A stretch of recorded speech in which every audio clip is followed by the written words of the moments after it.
Hey, what's up guys? It's Juan Pablo here from 100% Finance at 100%finance.com.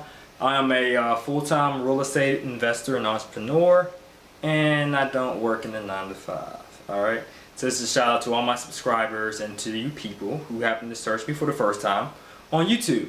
So I'm just doing a video about multifamily basics. I won't go in that much depth or in detail, but I'll just share a little bit basis with you, okay? So let's just dive into it. A lot of people I have, because I have a lot of subscribers, they ask about, can you talk about the cap rate, right? What is a cap rate? A cap rate is the capitalization rate. It's pretty much a gauge to measure the profitability of an asset. In this case, a multifamily unit, like an apartment building. Okay? And a cap rate is really determined by this equation. Okay? The cap rate is equal to the NOI over the value. The NOI is the net operating income, which is basically your gross rents minus all your expenses. Okay, your taxes, your insurance, your maintenance, your vacancy allowance, lawn care, property management, utilities if you pay for utilities, any other operating expense that can occur on this apartment building. Okay, no debt service. Alright, so we're not talking about mortgages or any other money that you borrow from lenders or from partners or from business credit or none of that. Just income minus the operating expenses. The expenses that incur to operate this asset. That's the NOI. So it's the NOI, whatever that difference is, okay? So I'll just say NOI is equal to gross rents. And it could be other income too, because you might have vending machines on the property, or laundry mats, or coin laundry like I have on some of my apartment buildings, or you might have a tower on top of your building which you rent out to some cell phone company or whatever. But it's just the gross income, okay? I'm just going to put gross rent for now, minus your operating expenses equals your NOI, okay? Which is important. So it doesn't factor in debt service because, you know, the market is always changing when it comes to financing, and you might get a 10% interest rate, might get a 5% interest rate, might have 20% down, might have 30% down, might have 10% down. So everybody's financing will be different. So most of the time, for multifamily purposes, people think about the NOI for gauging the profitability of the asset. And then you divide that by the value, pretty much how much they're selling it for, how much it's worth. And that will give you the cap rate. Okay, so the reverse is true too. You know, if you took algebra, you do simple mathematics, you can change these out to get the value. So also the value is also equal to the NOI over the cap rate. So what I like to do when I'm buying multifamily buildings, because I like to get my down payment money back, right, through a cash out refinance, is this. So the NOI, which I would get, you know, if I just say I'm working with a realtor and they tell me, pretty much give me all the information I need to calculate the NOI. Just show me the rent roll. They also show me just the gross rents received and all the expenses, you know, profit and loss statement for each month for the past 2 years, things of that nature, so I can get the NOI. I get the NOI and they tell me the cap rate for that area based upon, because that's how they kind of measure, because multifamily is a little different in single family homes. You know, it's based upon the performance of the asset and not necessarily the location of the asset. With residential, and I'm talking about financing here, they focus more so on the location. Oh, you're in this area, 11212, whatever. Oh, based upon this, the house would be worth this much. But with real estate investing, it's really about the performance of the asset, how much NOI is generating. Okay. So let's say that the realtor knows the cap rate. Based upon this area, the cap rate is 10%, which is fairly good. Okay? So if you know that, you can calculate the value of that asset. And that's what the realtor would probably tell the seller of how much they can get for that asset. Right? So what you want to be, or what you want to do to be a savvy real estate entrepreneur like your main man here, Juan Pablo, is you want to multiply this times 0.8. and get that under contract at that price. Okay? So let's say you did the math, the NOI divided by the cap rate gives you a value of $1 million. If I know how to write $1 million, if I get my commas right, I need to know, because one of these days I'm gonna be writing $1 million checks, speaking that to existence, right? All right, so $1 million, you want to get under contract at 80% of that. So you want to get under contract for $800,000. That would be your purchase price. So that way, if you're buying it for $800,000, but it's appraised at $1 million, it'll be worth, the value is $1 million, you got 20% built-in equity that you're going to refinance in a year, 2 years, or 3 years time. Hopefully it's a year's time if you bought it with 20% built-in equity. Okay, so that's what you want to do. All right, so that way the 20,000, 200,000 you came for the down payment, that's the difference between $1 million and 800,000.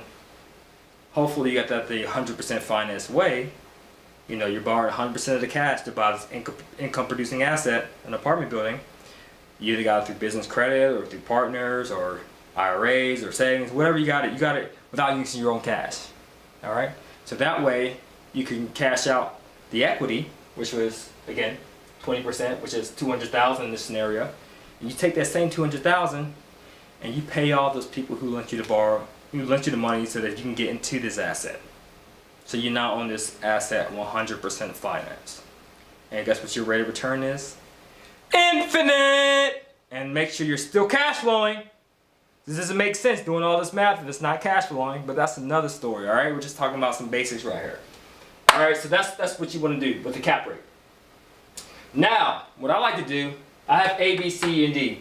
These are pretty much how they categorize certain properties and neighborhoods. A property is fairly built new within 10 years. It's in great condition, pretty much. It's in a great area. You know, you might see a Starbucks down the street, or you might see a Whole Foods around the corner. That's like an A-type area, okay? So that's like the top of the food chain. The bottom of the food chain is the D. That's like the hood, the ghetto, the place that, you know, the building is kind of old and the property is probably not so good to live in. In the A type, I would say you'll see Starbucks around the corner or on the same street. In the D area, you'll see pawn shops and liquor stores. Okay? So I'm not trying to judge anyone. I'm just telling you how they classify certain neighborhoods. Why is that important? Because they attach certain type of cap rates to each neighborhood, which I'll explain for you guys for the free ski. Alright, so I would say this will be like a 12 cap rate, 12 plus, 10 plus, 8 plus, and 6 plus. Alright, so this is pretty much the cap rates associated with each class of property or neighborhood. A type properties, you're gonna, I mean, this was making a good deal, okay? It's a 6 cap rate or higher. A B property or neighborhood is 8 cap rate or higher. C is 10 cap rate or higher, and D is 12 or higher. Okay. Of course, they can be lower. You know, so this is just a range. So this B might be 8 to 9, 10 to 11, 12 and up, 6 to 7. Okay. However, there are some areas where you can get an A type property, and it might be less than 6%. It might be 3%, 4%. Like areas like, just say you're buying an apartment building in New York City somewhere. Right, so it just lets you know that your profitability will be less. You have to buy more cash to get like a lesser profit. But what's the risk? Not that much, because you're buying a newer property in a great area. So it's not a management headache for you. Okay, and it's pretty much consistent, somewhat guaranteed. I don't like to float that guarantee word around, but it's pretty much guaranteed that you'll collect your rents. All right, and the tenants will take care of your property. What I like to do, since I'm sharing you guys my secrets on how I like to buy these type of properties, I always aim to buy a C property, put prop, in a B neighborhood. I don't know how to spell. I don't know why. Neighborhood. All right, I'm just gonna put nay. I like to buy a C property in a B neighborhood. So it's a property that's kind of beat up, maybe 20, 30 years old, and so what you can do is that you can put some work into it, light work, cosmetic stuff, kick out the slow payers and the no payers, people who are always late with their rents and people who don't pay their rent, kick them out, do some light upgrades. You might want to upgrade the kitchen a little bit, or the bathrooms a little bit, the flooring a little bit, add some paint a little bit. Improve the exterior of the building and the shrubbery and the landscaping a little bit. All cosmetic stuff, okay? Nothing here I would suggest do anything that's like structurally unsound, okay? You want to buy a C area with a C property with a sound structure, strong foundation, but you need to do some cosmetic upgrades, okay? In a nicer area like a B minus area. Oh yeah, by the way, these have pluses and minuses, by the way. So it's not just A, B, C, D, there's A plus, A minus, B plus, B minus. But you want to buy like a C minus, C plus, and like a B minus area. So you can capitalize on that locality aspect of real estate investing. And you can increase your rents a little bit. So that you can do a cash out refinance, pull the money out, and you can just eat that money without paying any taxes, because it's a cash out refinance. It's a loan that your tenants will pay off, and you still get to collect the cash flow. And you get your down payment money back, so you can pay off that business credit or private money lender or whatever it is that you borrowed the money from or got the money from. So that's what I like to do. I don't like to buy in D areas, which leads me to my next point.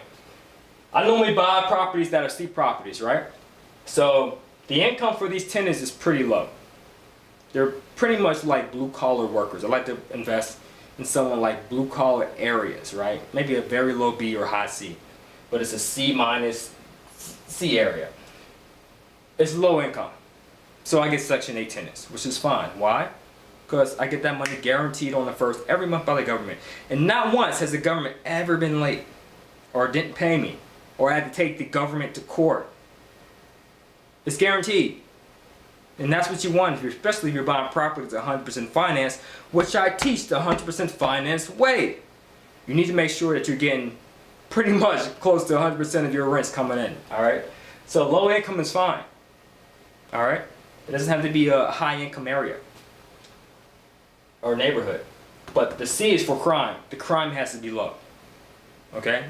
So that's why you gotta be careful in your analysis. You don't wanna buy a C-class property in which the incomes are low, which you pretty much already know. Most of the people will be on some type of public assistance, like Section 8, for example, or SSI or disability or whatever, but you don't want to buy that and it's going to be a high crime area.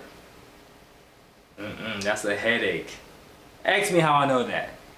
Ask me how I know that. Because I bought a property out of state in a high crime area. I still own it now. It's good now, but in the beginning, it was a headache. A headache. You know how hard it is to rent a place like that? And then when you do rent it, you know what kind of tenant you will attract? What kind of tenant do you know will be willing to live in a shoot 'em up, bang bang area? Right? So, sad to say, or you can agree with me if you want to, or disagree if you want to, but the type of property and the type of neighborhood attracts a certain type of tenant. Alright? The worse off the neighborhood is, that seems to be the worst off the tenant. Now, there are exceptions, don't get me wrong. Okay? So that's why I like to invest in those C areas where it is Section 8 tenants, but it's in a low crime area. But I've experienced that, and it's a headache, especially if you're managing yourself like me, and the tenant moves in, break in after break in, they move out in the middle of the night because they don't feel safe there. And you have to continuously do these repairs or file these insurance claims for vandalism. Because someone kicked in the door, broke in through the window, or stole your copper pipes, and you got to replace that again. And it's a headache! It's not fun. So you want to make sure you be very selective of the neighborhood, okay? That's why I say in a somewhat of a B minus area or C plus area. Alright? Low crime. And I like to do yield versus value plays. Yield play, like I mentioned earlier, is something in which it's already generating income.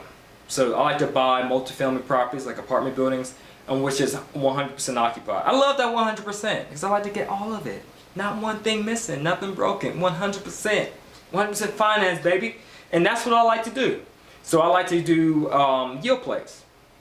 I put in my contracts as a contingency that the apartment building, now I always used to buy, small apartment buildings, like nine units, 6 units, whatever. they have to be 100% occupied at closing.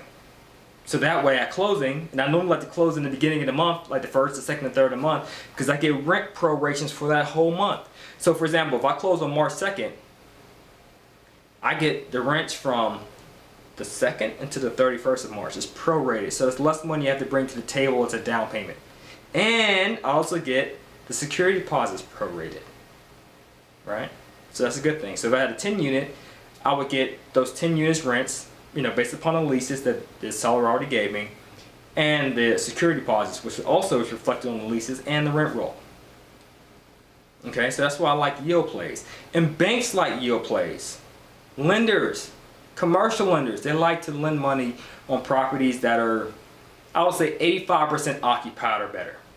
They don't like to do value plays, which is, you can make money that way too, don't get me wrong. It's kind of like you're flipping a multifamily property. They don't like to lend money on value plays. Well, only certain banks will like to do that. It's called repositioning. Some don't like it. That's the term, repositioning. They might not lend money on repositioning, meaning you're buying a property that's 60% occupied. It's a 10 unit or 100 unit, let's say 100 unit, and only 40 of the unit, or only 60 of the units are occupied with tenants. The other 40 are vacant because the property is just distressed, beat up, dilapidated, tore up from the floor up. It's more of a risk in their part. But in your part, it is a great reward. You can get a great return because you know, hey, this beat up property is actually in the B- area. Let me kick these tenants out who's not paying or slow paying, and let me also fix up these properties that are vacant, get the property repositioned, change the outlook, maybe change the name of the apartment complex or apartment building, increase the rents, stabilize it, and then refinance and pull my cash back out. But me, I tend to stick with yield plays and just do minor cosmetic changes to the property. So that way I can do a refinance quickly and I'm making money on day one at closing. Okay? So these are just the basics that I want to share with you guys. We also discussed this in our group coaching call that we have on 100% Finance. And I think it's very valuable. So we're actually teaching multifamily. Our next meeting is this Saturday, March, I don't know what Saturday is. Let me look at my calendar. I apologize about that, guys. I apologize. The 21st at 3 p.m. Eastern Time. So if you're interested, sign up for a group coaching so I can tell you about a multifamily property and the live deal that I'm working on now. All right, it's a 53-unit apartment building, a complex. So sign up for the coaching so you can learn more. All right, so I'm Juan Pablo. I'm out. Check out the website. Subscribe. Peace out, people.